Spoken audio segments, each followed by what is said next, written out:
Cell wall. The cell wall is a semi-rigid structure primarily used for protection.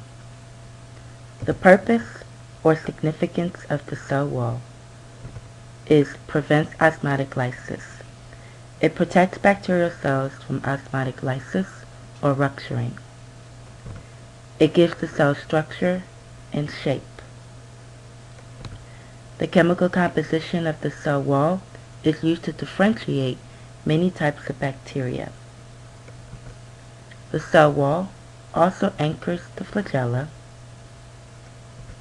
Virulence. The cell wall contributes to the ability of some bacteria to cause disease by attaching to other cells or in eluting antimicrobial drugs. The cell wall of prokaryotes are more rigid and complex than eukaryotes, which are simpler and less rigid. In plants, the cell wall is made up of cellulose. In prokaryotes, bacteria, the cell wall is made up of peptidoglycan. Peptidoglycan is a complex polysaccharide. It is a molecule that is part protein, the peptidal portion, and part polysaccharide, the glycan portion. Peptidoglycan is made out of amino acids and two alternating sugars. So it has a sugar backbone, NAM and NAG, tetrapeptide side chains, and the peptide cross bridges. So you see here the peptide side chains and the cross bridges are your amino acids, and then you have your two sugars, NAM and NAG. Let's take a look at the peptidoglycan structure. Peptidoglycan is made up of two repeating disaccharide units. So one of them are a monosaccharide. So NAM is a monosaccharide, NAG is a monosaccharide. So NAG is N-acetylglucosamine and NAM is N-acetylmuric acid. One is a monosaccharide, this is a monosaccharide. A molecule of two monosaccharides is a disaccharide. Okay? Peptidoglycan is again made up of the repeating disaccharide units of NAM and NAG attached by polypeptides. So here you'll see you have NAG, NAM, NAG, NAM, NAG. Then the next one will be NAM, NAG, NAM, and so forth. They are linked by polypeptides. The linkages are done by tetrapeptide side chains, which are four amino acids that are attached to the NAMs in the backbone. So here are your tetrapeptide side chains. So you have four amino acids and they're going to be attached to the NAM in the backbone. Peptide cross bridges, which are the blue, are short chains of amino acids and they link the peptidoglycan layers together. So you have one layer here, one layer here, one layer here, and you'll see that the blue, the cross bridges, are linking the layers together. Gram-positive cell walls versus gram-negative cell walls. Gram-positive cell walls have thick peptidoglycan and teichoic acid. So here you'll see the very thick layer of peptidoglycan. Gram-negative cell walls have very thin peptidoglycan. Do you see that? Very thin. No teichoic acids. However, they have an outer membrane. So this is the outer membrane, cell wall, plasma membrane. And then between all of this, they have what we call a periplasmic space. Let's take a closer look at these different cell walls. The cell wall has many layers of peptidoglycan, making it thicker than gram-negative. So gram-positive cell walls have many layers of peptidoglycan, making it thicker than gram-negative. The thick cell wall of a gram-positive organism retains the crystal violet dye used in the gram staining procedure, so the stained cells appear purple under magnification. So if I was to look at this under a microscope, they would be purple because of that thick peptidoglycan layer. The cell wall also has unique polysaccharides called teichoic acids. Teichoic acids are two classes. You have lipoteichoic and wall-teichoic, which gram-negative lack. So lipoteichoic acid links to the plasma membrane. So here's your plasma membrane. So the lipoteichoic acid, which you can see here, is linking to the plasma membrane. The wall teichoic acid is going to link to the peptidoglycan layer. So you see that's linked to the peptidoglycan. The functions of teichoic acids are 1. To regulate the movement of cations in and out of the cell. They have a role in cell growth by protecting the cell wall from breaking down and possible cell lysis. Polysaccharides provide antigenic variation, so antigenic determination, which allows us to identify bacterium through laboratory tests. Gram-negative cell walls have a thinner peptidoglycan layer attached to the outer membrane. The outer membrane is made up of phospholipid and lipopolysaccharide via lipoproteins. Gram-negative, when we stain them, are pink. Alright? They are not purple. They would be pink when we look at them under a microscope. And again, they're made up of lipids and proteins. The gram-negative bacteria contains 3 layers as mentioned before. So those 3 layers was the outer membrane, the cell wall, and the plasma membrane. Remember, there are no teichoic acid. We're going to focus primarily onto the outer membrane of the gram-negative cell wall. We know that it consists of lipopolysaccharides, lipoproteins, and phospholipids. Lipoproteins are the proteins that link the outer membrane and the cell membrane together. Lipopolysaccharide, which is LPS, is composed of O-polysaccharide and lipid A. O-polysaccharide functions as an antigen. It helps to distinguish different gram-negative bacteria. Lipid A is an endotoxin and can be toxic when in the bloodstream or the GI tract. So let's just say that you went to the doctor and the doctor prescribed you a medication, an antibiotic, and that antibiotic was to lyse a bacterial cell. It's very important for them to determine whether they're dealing with something that's gram-negative or gram-positive, because if they give you a prescription for an antibiotic that is going to treat something that's gram-negative, then that's going to cause the lipid A to be released.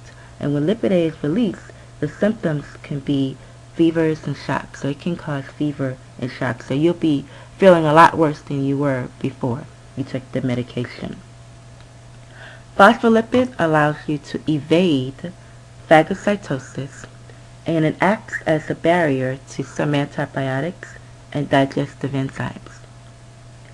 Porine proteins form channels through membranes, so it allows molecules and some nutrients to cross. Some pores are selective, and they let only certain molecules pass through. Okay? And the most important function of the outer membrane is protection. It does a good job. Because they have an outer membrane, gram-negative bacteria are generally more resistant than other bacteria to toxic substances in the environment, including antibiotics, because they can't get through the outer membrane. So it's easier to treat a gram-negative bacteria than it is to treat a easier to treat a gram-positive bacteria than it is to treat a gram-negative. So if I was a staphylococcus, which is gram-positive, I will die quicker than E. coli, which is gram-negative. And this is a picture of the gram-negative cell wall. And remember, here's the 3 parts: the outer membrane, the cell wall, the plasma membrane. And they blow it up here for you. Outer membrane, phospholipid layers here that you can see, and then you have your plasma membrane down here, and this is your peptidoglycan layer. In the lab, you will be learning how to stain these bacterial cells, and we do the gram stain procedure. There are 4 steps to the gram stain procedure. The first step is crystal violet, which is your primary stain. The second step is iodine. Iodine is a mordant that intensifies the stain. The crystal violet and the iodine come together and form a complex. So they form a crystal violet iodine complex inside the cell. The next step is alcohol. This is the definitive step. This determines if your cell is gram-positive or gram-negative. If it's gram-positive, the alcohol will dehydrate the peptidoglycan layer, and the crystal violet iodine crystals will not leave, so they do not leave. If it's gram-negative, the alcohol will dissolve the outer membrane and leave holes in the peptidoglycan. So when you go to wash it out, the crystal violet iodine then washes out, and now this cell is clear. And then the final step is safranin, which is your counter stain, and it's a pink stain. So in the gram-negative, we just washed out the crystal violet. So now we're adding a pink stain to make it appear pink. You can see how this works by going to this link and clicking on gram-positive and gram-negative.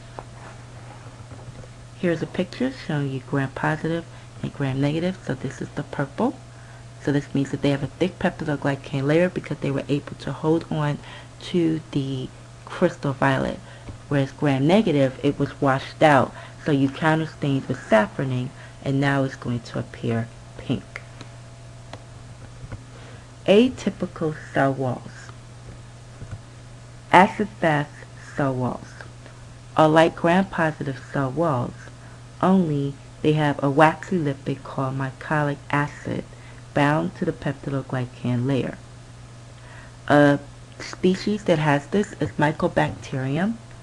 Mycobacterium causes tuberculosis and leprosy, and they have cell walls that contain up to 60% of mycolic acid, this waxy lipid. Mycolic acid helps these cells survive drying out or dehydration. It also makes it difficult to stain with regular water-based stains, so we would not be able to gram stain Mycobacterium. So special staining procedures, such as the acid-fast stain, has been developed. Mycoplasmas, which cause Mycoplasma pneumoniae, another form of pneumonia, have no cell wall, and their plasma membranes have lipids called sterols, which is believed to protect them from lysis. Archaea are either wallless or have cell walls consistent of pseudomurin. Pseudomurin is similar to peptidoglycan. However, it lacks NAM. Damage to cell wall. Lysozyme digests the disaccharide in peptidoglycan, so your lysozyme will break down the NAM and the NAG in your peptidoglycan. Penicillin inhibits peptide bridges in peptidoglycan. The cell wall is the target for many antibiotics. Penicillin blocks the final stages of peptidoglycan synthesis. If penicillin is present when bacterial cells are dividing, the cells cannot form complete cell walls and they die. So penicillin is inhibiting that layer from being built. Cells that do not have cell walls are very sensitive. So a protoplast is a wallless gram-positive cell.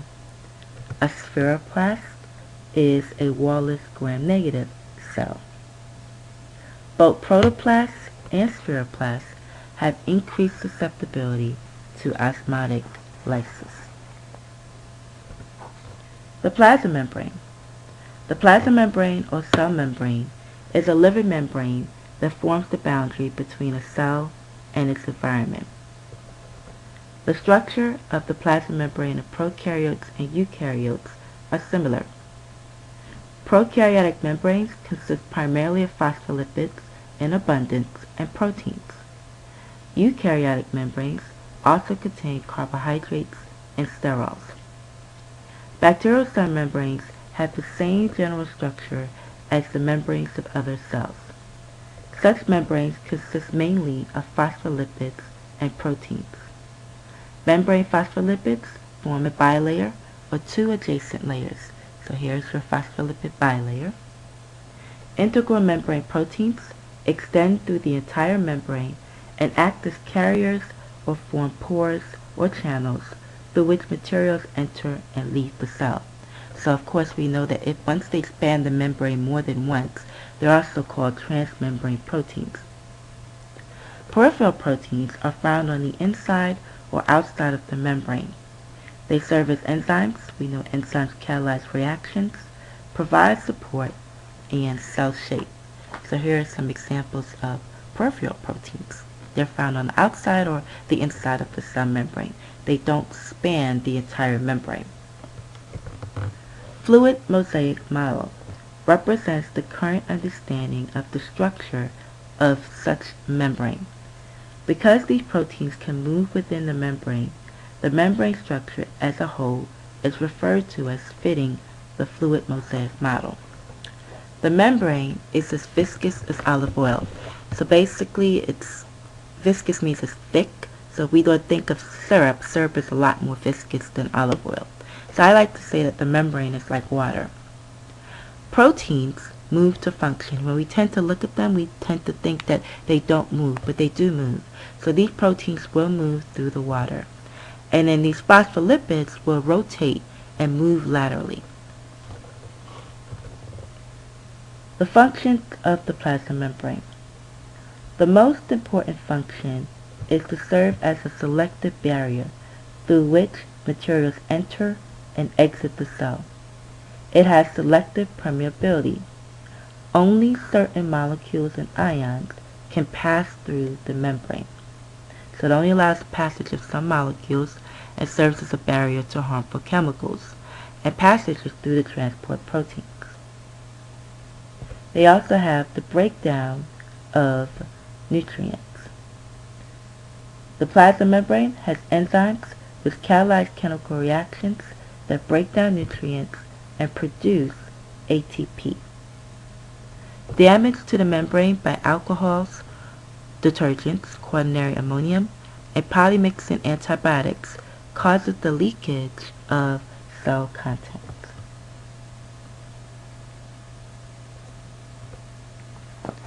Types of transport. In passive transport, substances cross the membrane from an area of high concentration to an area of low concentration. It does not require energy. It moves with a concentration gradient. The types of passive transport are simple diffusion, which is the net overall movement of molecules or ions from an area of high concentration to an area of low concentration. So for example, how carbon dioxide and oxygen move. They move from areas of high concentration to areas of low concentration.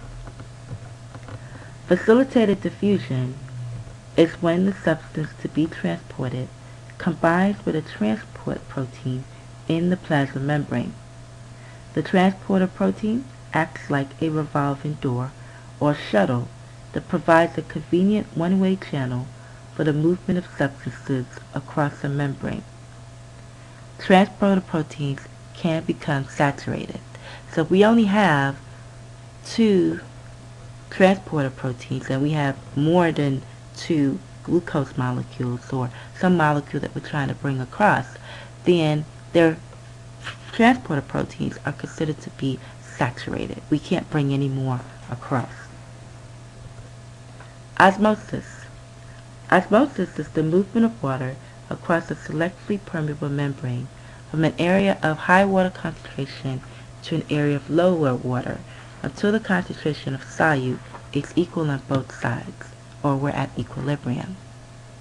An isotonic solution means that you have the same concentration of solute as the inside of the cell. A hypertonic solution means that the concentration of solute is higher inside of the cell.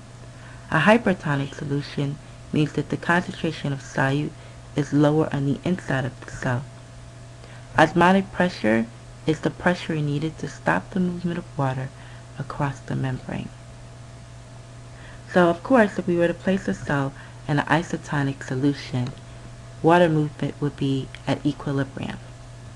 However, if we placed it into a hypotonic solution, then water is going to move into the cell because that's where we have a higher concentration of solutes. And the cell is going to expand, and if the wall is weak or damaged, then it's going to burst it, and that's known as osmotic lysis. However, if we place the cell into a hypertonic solution, that means we have more solutes outside than we have inside. And this is where we see a difference in the eukaryotic cell versus prokaryotic. In this situation, the whole cell does not shrink, just the plasma membrane. Do you see that? The cell wall stays intact. The cell wall stays intact, and the plasma membrane is going to shrink. This is called plasmolysis. Active transport. Active transport is when the cell must use energy, ATP, to move substances from areas of low concentration to areas of high concentration against the concentration gradient. It requires membrane proteins such as transport proteins. Active transport is important in microorganisms for moving nutrients that are present in low concentrations in the environment of the cell. So if we don't have enough nutrient, we need to use active transport to pick up whatever is in the environment. Group translocation is a variation of active transport that occurs only in bacterial cells and only with certain molecules. A molecule is transported into the cell, and at the same time, it is chemically changed into a slightly different molecule. It's altered. So this requires a transporter protein and PEP. PEP stands for phosphoenolpyruvate. So we have glucose on the outside of the cell, and there's going to be a chemical modification that prevents the molecule from leaving the cell, a trapping mechanism. So glucose goes through the cell membrane, and we're going to add a phosphate from phosphoenolpyruvate to glucose to form glucose 6-phosphate. Here ends Part B of Chapter 2.